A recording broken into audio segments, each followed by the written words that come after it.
Gentleman there, yeah. Yeah, John Byrne, Director of Leicestershire and Rutland Sport. I'm really interested in the panel's views on whether or not it's unrealistic of us to expect great leadership across government departments. And isn't the answer much more in the hands locally? In Leicestershire, for example, we refer to it My Games, My Legacy. And isn't the challenge for us in this audience to be working smarter and better together to grab hold of this opportunity around the legacy and not wait for a new vision or new resources, because I think that isn't going to happen in any time soon? Well, I'm sure a few people have been shaking their heads with the tales of yesteryear and maybe still today of government departments not talking to each other and all just sounding like episodes of the thick of it. How much of it, Richard, you've got the microphone, so answer the question. I'll let Tanny have a go afterwards. Should it be down to local authorities, and there are many represented here today, who should be able to take this into their own hands and say, this is a major issue, nobody else is doing anything about it, we're going to take it on ourselves?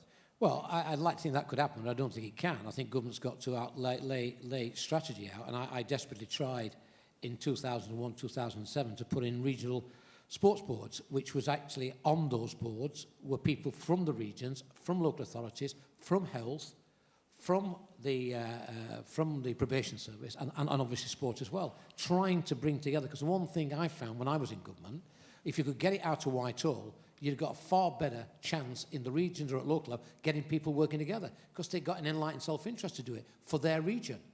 All you've got is territorial battles in the main happening within Whitehall. So get decision-making, devolve the resource to do it, and bring in those who've got a vested interest in making physical activity and sport work for their area. And that's what I tried to do. Unfortunately, even under a Labour government, they disbanded all that and thought, no, we'll put it back into Whitehall because Whitehall knows best. I don't think it does. Tanny? I'm looking forward to something suitably acerbic here. So. No, I mean, I think you do need to come to some central leadership. I mean, you know, I don't think we should have one person in charge of legacy, because nothing will ever be done. But, you know, I've said sort of from before the games to now, if you sit around and wait for somebody to be in charge of legacy, nothing will ever get done. So whether it's a governing body or whether it's a club or it's a local authority, it's about seeing the opportunity that you can get. And I think we could all be a bit smarter about working in partnerships. And, you know, it's not all about money. Money helps, but, you know, actually you can be really creative if you don't have much money. But it's not sitting back and waiting and saying, you know, what's legacy ever done for us? What have the Olympics ever done for us? Because nothing will ever happen. You just got to get off your backside and do it, really. Okay, question at the back, yeah. Hi, Phil Rumbelow, Jubilee Hall Trust. I was lucky enough to be a volunteer games maker during the Olympics and a London ambassador volunteer during the Paralympics. I have to say I had the summer of my life. It was absolutely fantastic. But it seems to me in an era of budget cuts that, you know, recruiting more volunteers could be a way to make services sustainable. And I wondered if the panel had any ideas about how we could encourage more volunteering. Sally, you're out and about in the community an awful lot. Do you sense that, you know, the volunteer spirit, which was so strong in the summer for 6 weeks, does that maintain? Do people want to be involved on a regular basis, or was it that just a moment in time and it's gone away? Gosh, what a lovely thought, wouldn't it? And you get a certain amount of people that are, you know, very willing to be volunteers. And I know, you know, in the world of athletics, you know, so many of the coaches are volunteers because they don't get paid anything. But that's probably why we're always short and we haven't got enough coaches at the clubs, which is probably one of the biggest problems. We're not being able to get enough athletes through. You know, it would be an ideal world to have, you know, people going out there and volunteering. Maybe it's something that, I don't know, we need to look at ways of how we can engage them in there. And, you know, you hear about all the games makers and how much enjoyment they can, but so many of them, probably like yourself, took 3 weeks off non-pay from work, or that was their holiday, and you start to think, is that really realistic? You know, are people really going to do that on a day-to-day?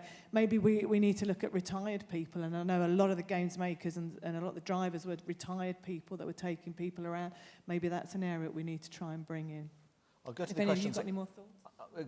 Go on, Tanny, yeah, go on. Just really briefly, I think if you look at our history of volunteering, it's about 7% of the British adult population volunteer. You look at the States, it's 35%. So it's a whole cultural change, and I think one thing we could be quite effective at is workplace volunteering. It's quite hard to balance because you can't tell, you know, your employees that they have to volunteer because that goes against it. But it's actually about you know, part of your CBPD of your staff, if they have experience outside, and there's loads of schemes where, you know, you can go and work in charities, and it kind of helps you with your training. It, you know, employees are more loyal, they learn lots of other skills. So, you know, I think that's something that we're probably missing a bit of a trick on, but it's probably down to big companies to think about how they can do it.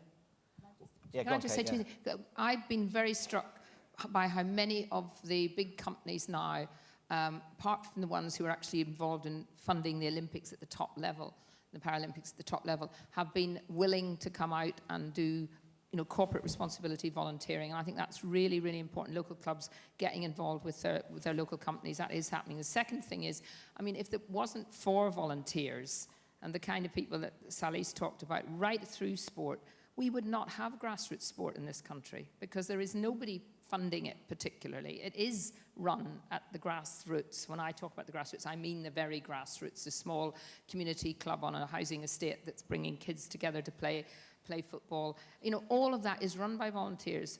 But what we've got now from the games makers is people who've had that experience of being involved in a huge sporting event, and they can now go back to being involved at a level where they're bringing their expertise and their enthusiasm. So I'm very confident that the Olympics and the Paralympics will have actually brought a new group of people into volunteering who will now want to continue. And we're seeing it. We're seeing it already. People coming in to the various sports hubs that I've been involved with wanting to do things. So I think we should be pleased at that. Okay. Yes, sir. Yes, I'm a GP, and I've been promoting physical activity for a long time for my patients. And what I just wonder is that when we've got the really inactive patients, the unfit patients, what is on offer is quite rigid. We've got boxes, you know, we've got exercise referral where the evidence is really now quite poor because it goes to gyms. We've got sport in the 46 governing bodies, they're in boxes. And we have other things, all very rigid. And I'm just wondering, have we adapted enough? Are we actually listening to those patients who are inactive to work out actually what do they want? And one example is, I can't get my patients to walk very well. I've set up programs to do it. But I know when Reading play at home on a football match, they'll walk 2 miles from where they park their car to that Reading home game because they feel part of a crowd, they enjoy it, it's part of the whole atmosphere of being a Reading supporter. But we can't get that kind of enthusiasm when you actually box up sport. And I'm just wondering if sport's fit for purpose for those kind of patients. And if it's not, what are we going to do about it? Can I just ask you, actually, because were you here this morning? Yes. You were. So there's a lot of GP bashing this morning. I know. This morning, saying that you were never ever prescribing exercise, and that 93% of GPs seemed almost oblivious to the benefits of physical education or physical activity. Well, I've just done a survey actually, and actually not one single GP out of 169 that I interviewed knew the guidelines from the Department of Health on physical activity. So all right. So I suspect most people in the room would be rather disappointed by that, to be brutally honest. Why do you think that is? We were just having a session just actually earlier, and I was speaking on that. And the GPs feel that physical activity, they feel it's part of prevention. And unfortunately, general practice and primary care has been developed, and all the funding has been developed for treatment and cure. Now, actually, physical activity is a cure. It's an incredibly effective treatment right across the board. But they haven't been given that education. As a GP, we were never given any knowledge or training about physical activity. When I've given some training to them, it changes everything. Suddenly, they realize it is a treatment, it's part of their remit, their mandate, and suddenly it all makes sense to them. Well, let's hope things improve, because obviously can't get any worse. There's a couple at the front. Ian Taylor's here, who's Chief Executive of Skills Active, who are our main sponsors. And Ian, I just wondered if, you know, one thing we don't want to do here is be all just doom and gloom, and because, you know, we had the most wonderful sporting summer, the summer of our lives, and there are lots of things, clearly lots of initiatives happening in all the worlds that you're working in, whether it's within the local authorities, whether it's within fitness groups or anything else. There's really a lot that's happening that's very, very positive, but if you don't confront the issues that need to be addressed, then obviously things don't improve. So Ian, in a sense, as you have been one of the main backers of today, what's been your general take on the current state of the health and the physical activity industry as it is? I think we're very keen to knock all the great things we're doing. The NGBs have moved. They've moved to create new forms of sport, new ways of attracting people. The coaches do a brilliant job, 1.9 million volunteers who do a fantastic job. And really the focus today has been about sport inactive, i.e. how we engage them. And I think I've certainly got a question for the panel is, so sport's done a lot, the NGBs are doing a lot, the volunteers are doing a lot, but perhaps we could think of changing our mindset about the way we engage, because we know it's people who motivate people. And should we start creating motivators who just want to get people into an active environment, and then they'll go into sport? And I disagree, I don't think sport's in silos. I think we like to put it into silos, but I think we need to get people engaged in just activity, and if it's walking, it's walking. And from there... But, sorry, okay, but that's, with respect, that's all very fluffy and lovely. How does that work? Well, I think you have to have the motivators, and we know, social media, we've been watching it today, we need a new set of people, a new trained-up set of people who can engage with the youth, particularly the youngsters, who can actually then translate that into activity. So I'd look to see, how do we find those people who are not necessarily from the sporting background, because a lot of us come from the sporting background and we can reproduce that, but how do we get people excited about doing something? Okay, Kate?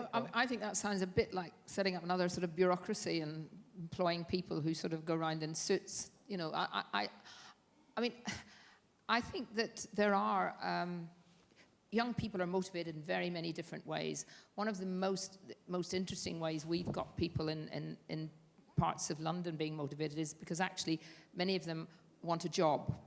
And I think the whole link between sport and jobs has not been really pushed nearly enough. If you get young people to come in and they know that at the end of their qualification and work, they will actually get a real job. And we've been doing that with this sort of what's called a mentoring scheme, where the big company takes on some responsibility for mentoring some of these young people who've never really been that interested in education or skills, but have an interest in sport, even if it's just liking football. And I just think that we spend an awful lot of time thinking about things to do, when actually out there every afternoon, every evening, there are young people doing things, and they just need that little bit of support from wherever their nearest club or their nearest group of adults who are who can work with them.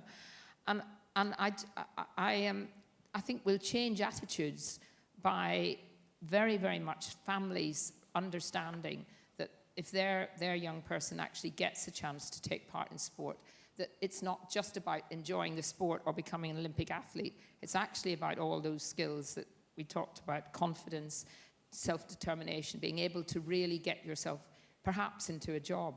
And what you've done in Skills Active is being able to actually show that there is a link between enjoying sport but also being able to get a job. And that's what a lot of young people now are interested in, particularly in areas of unemployment. Yeah, I'm particularly keen, as you know. I mean, 13,000 youngsters into coaching is absolutely fantastic. And the last thing I want to see is more people in suits. I want to see more people in trainers. And it's those sort of people. But I think we need the young to engage the young, and then we need to mentor them with the superstars, that, like we're saying up here, because they do a lot of work of encouraging that first step into an activity. They may not stay in that one sport, but if we get the stars alongside the motivators, I think we'll encourage a lot more new people in. Can I just say, I think sometimes people are scared of it, because they just think, oh, I can't do a sport, I'm not possible to do that. And I think also what I've noticed as I go around is people think they know what health and well-being is and what they should be eating and all that. But it just scares me. They've got no idea whatsoever. So that's why I just think we have to keep re-educating people.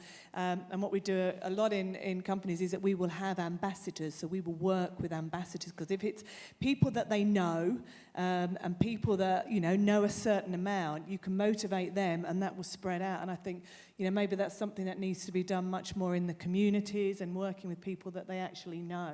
But I think it just goes back again to just, people have got no idea what being fit does, what it actually does to your body, how it benefits you day to day. They just think, I've got to go and do a sport. But Sal, they don't really know why. Doesn't that just come back to school, where in PGCE classes and whatever else it might be, just in general living classes, it should just be explained? Isn't that, or is that too bloody obvious? And maybe, when we talk about getting that primary school age, maybe it needs to be more general. Yes, you get the athletics club coming in, or you get the netball club, but it's not just about those clubs. It's being general, what it actually does to you, and learning. It's that culture from a young age again. Listen, there's so many hands up. We've got 10 minutes, so we'll rattle through them. Gentlemen at the back, if I could ask you to Can be I just brief. say, just one on that, John, just a quick one on that. I mean, I think, you know, when It's the you've... Richard Caborn show. Go on, Ian. When you've actually been taking out of people's lives for the last 3 decades or more, physical activity, and that's what we've been doing, now to actually change that and start building that back in, you need public policy that's actually going to start bringing exercise and that type of development back in as a culture. Sport can't resolve that. It can help it, but it can't resolve it. People said to me, what was great about the Olympics, it was good public policy. Because in 2005, we put an act onto the statute book, we gave them a budget of £9.3 billion, we gave them planning, CPO, and took all the land, and we said, do it. And the private sector moved in, and they did a fantastic job. But without good public policy, it won't work. And if you don't get good public policy around this, it won't work.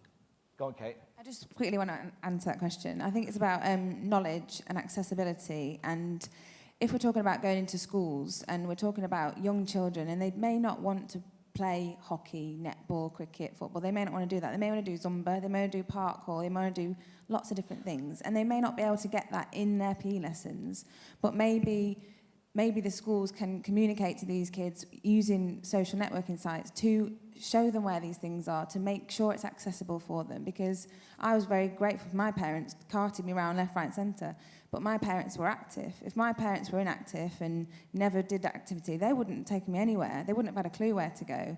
So maybe that's a way, through secondary schools, primary schools, informing the teachers and then using kind of social networking sites to communicate to these young kids. Well, I mean, all the statistics we keep banding out around about the 80-20 thing, by obvious process of elimination, 80% of parents are inactive, which then has the knock-on effects, do the math. Yeah, gentleman, very patient at the back, yeah. Neil Mosley from Imperial in London. One of the reasons that, following on from your point, John, actually, one of the reasons that parents in particular say they're not active is because they perceive that they haven't got time to do it. And one of the biggest barriers to participation across the board is verbalised that people don't have time to do it.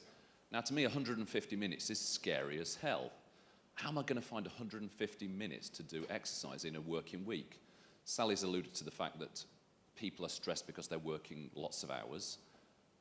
Recently, I've spent a lot of time in Northern Europe, and the thing that struck me as the difference is that people organise their days and organise their time a lot better. And I just want to ask the panel if they've got any... My question is this: should we spend more time educating people how to spend their time and manage their time and organise their days better than be really stressed about, I'm never going to get my 150 minutes in, oh my God? So to factor in time, Yeah. to play games, go for a walk, to take the dog out, whatever. Take away the Sal, stress go of on. it. That's your world, really, isn't it? Yeah, well, it's just interesting going around lots of the companies that we work with, and again, you get... Some people say to me, I don't feel as though I could go to the gym at lunchtime because everybody in my office won't want me to go and do that. So, again, it goes back to that culture change where the companies have to say, do you know what, you're better off coming in half an hour later, leaving at 5 o'clock, because we know that you're going to be, much more productive tomorrow. So, I think it's definitely a way forward, I think, in the corporate world that we have to get that message out. And, just generally, how much... I often say what people say to me, like, I'm travelling all over, I'm flying over the world, and I actually say to them, look, here is a 20-minute running session that you can do, or a gym session. It doesn't have to be an hour. It's making it real to adapt into their life. Because, if you say to somebody, you can't drink, you can't eat chocolate, or whatever, but if you say to someone, dark chocolate's better, if you have the odd glass of red wine, it's better than white, they think, oh, okay, I can do this. So again, those little small changes and making it real, in ways that they can fit it in. But it has to be, again, going back to that whole culture change within companies that, it is better off to be able to leave early or to come in or at lunchtime, and it's accepted. But, we're a long way off, but, we've got to make those small changes to keep to get in there. That's definitely true, is it? Red wine's better than white? Yeah. And it has to be Rioja. Yes, go on. So... Yeah, it's Craig Lister. I'm Public Health Manager and Head of Prevention for Bedfordshire. Just going back to what we were saying about whose responsibility it is, I think if I speak to the audience, there's an opportunity for you now as public health moves. It won't be here for long because Public Health Solutions, PwC, other big players are in the mix as well. But you have a responsibility. So in Bedfordshire, the County Sports Partnership approached me as a public health manager, asked me to sit on their board, which I now do. As a consequence of that and us moving forwards, we joined with ukactive recently and put in a joint bid between ukactive, the County Sports Partnership, local authorities and public health to use sport as a treatment programme, going back to what Will was saying, as an outcome for the NHS health checks. Now, that bid's in at the moment. I think it's a strong bid. So you guys find who the public health managers are or who other people are. You've got a really small window of opportunity because after next April, the big private players will take over. But it can be done. It works really well. And you can use sport as a good treatment. Okay, gentleman over there, yeah. Thank you. Mike Rollison from Exercise Anywhere. We own a brand called Nordic Walking UK. And I'm coming up, unfortunately, to 30 years of delivering sport in the UK, and I've worked with governing bodies like the Royal Yachting Association, British Canoe Union. And 6 years ago, we were approached by two guys that had brought Nordic walking into the UK from Europe, which in Europe it was a sport. It came from cross-country skiing. And when we looked at it, we went, if we bring this as a sport, in a few years' time, we might have 10,000 people participating. So what we did was we looked, and I fully understood skills active and reps. We put it under the fitness banner as an opportunity. We looked at it and said, this is actually like a cross-trainer to take out to the mass population. And in 4 years, what we've managed to do is train 2,500 fitness professionals to deliver it. We have 300,000 participants and 200 community projects. If we'd kept it under the sport banner, I guarantee we wouldn't even have 10% of those people delivering it. So what we had to do was train fitness professionals to go into communities, break down barriers, start to get fitness into that zone. But technically, it was a sport. In Germany, there's 4 million people that do it. But in the UK, we said, actually, I think we made the right decision. So when we look at sport and how it's delivered, we have an ethos. Sell people what they want, deliver what they need. And I think sport's got to look at itself and start to package itself up and start to go to different markets, not as the activity, look at the participant. Okay, last words from the panel coming. Any points from the floor before I go around our five wise owls to finish it? Last point, or forever hold your peace, right? It's gone.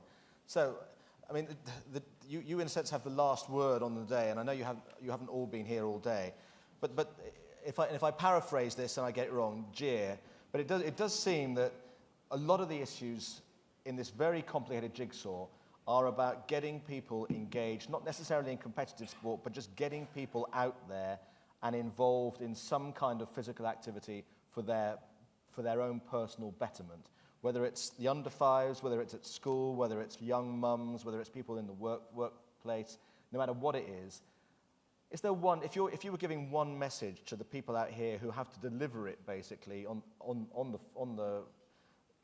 the shires and in the counties around the country, Tanny, what would be the one thing you would say to everybody that we all have the same objective, if you like. We want that 80% of inactive people to be 75, to be 70, to be 75, to be 65, to be 60. How does that happen? Who does what? I know I've probably sounded quite grumpy for most of the afternoon, but actually, I don't think we're done yet. You know, I do think we have a massive opportunity. You know, legacy wasn't going to be done and sorted in 3 months after the games, and the whole world was going to be lovely, and every single child was going to be out playing football. You know, if we were sitting here talking about, you know, every child in the country has to be really good at maths, you know, we'd be all being accused of being dictators. So, you know, I think that there are an element of, there will just be some people who won't engage, but I think we can move forward. And I think what we need is, you know, as much energy that there was around a games time, we kind of have to keep that energy level up. We have to keep pushing and making a change. It's not going to be sorted quickly, but, you know, next year, the year after, we can make it a million times better than it is now. Kate? Yeah, I mean, I agree. If we come back in 10 years, I think that will be a real test of whether spending all that money on the Olympics and the Paralympics has been long-term successful. My message to you would be, don't wait for anybody else to tell you something. Don't wait for the next document to come out, as Tanny says. Don't wait for the next local authority strategy. Get on and get out there and just motivate through the ways that you know best and get people who working with you. Because ultimately, it's not about money. Money's great. It's about people. It's about people who actually believe and feel that they want to really make a difference. And I think you've all got a huge contribution to make, as you've already shown. Sal? Yeah, I think it's about keep giving that information and keep giving it that, you know, it's not scary. It's, you know, you don't have to do massive changes. You need to come back to small, realistic, setting goals. You know, often a lot of the people that I work with, it's about why they're doing it and what they can achieve at the end of it and how it's going to make them feel. And sometimes by setting them a charity goal or, you know, to walk up somewhere or to be part of that team and challenge themselves, they've got more incentive to be able to do it. So, you know, everybody, we all know it, but it scares me always is how many people don't know it. So keep giving that message out there. Kate, I'm going to leave you till last because I want you to end on a really high, upbeat note. So, Richard, tell us what your message would be. I think it's exactly what was said over there. You've got to make it enjoyable. First of all, you've got to sell the story. It's good for you. There's got to be an enlightened self-interest that exercise is good for the individual. That's got to be sold. But when you've done it, you know, and I look at some of the big events around this country. Great North Run, 50,000 run on that. You can't get in. 2 or 3 times over. Marathon, you can't get in. You know, Race for Life, you can't get in. You say, well, the potential is massive out there. And all you've got to do is convince people that it's good for them to do it. And they do it for all sorts of different reasons. You go on the Great North Run, they're doing it because somebody's died in the family, they do it to raise money. Also, and that's 50,000 people every year run that. I think Brendan Foster's put 1 million people on the streets, swimming, cycling, running. If he can do it, 1 million people, then quite honestly, I think the opportunity and the potential is there.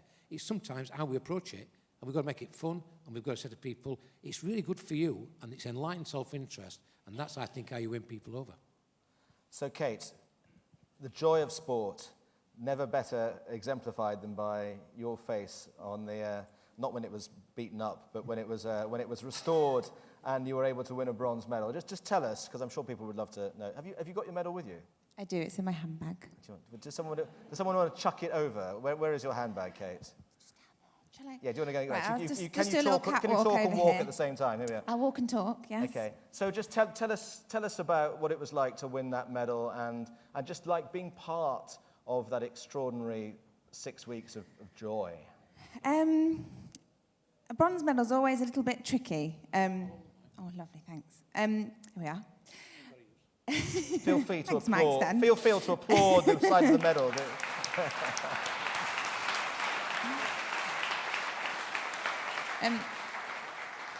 Yeah, bronze medal's always a little bit tricky because it means you've lost the semi-final, which is really rubbish. But having been through it all, having fractured my jaw and been in hospital for 5 days and everything else that went on in those 2 weeks of hell, to come out with a medal, it felt like a fantastic achievement. And I'm very proud that all the years of slog and hard work and being out there in the freezing cold have been worth it. And actually, for the long term, it's possibly not a bad thing that we got bronze this time because it means we want more, we want to achieve more. And I think we've got a massive goal to aim for Rio. And I think I'd just like to finish by saying to the room, you know, what can we do? There is an absolute wealth of knowledge in this room. I've heard it throughout the day. You have the power, we have the power, I'm including myself in this. We have the power to change mindsets, to change culture. We have to do it, we just have to go out and do it. As Tanny said, let's get off our asses and do it. And on that note,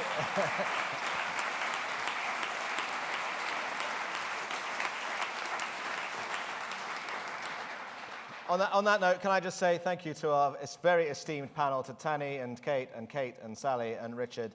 It's one of those debates that you could go on forever, but I just hope they've energized you, that whatever you need to do in the next weeks, months, years, you will go out and do it, if only slightly because of what they've said over the last hour and a quarter or so. Right, we've almost got to the finishing line, but I know Fred wants to say a few words, so sir, the floor is yours. Gentlemen, ladies, if you wish to vacate the stage, thank you very much.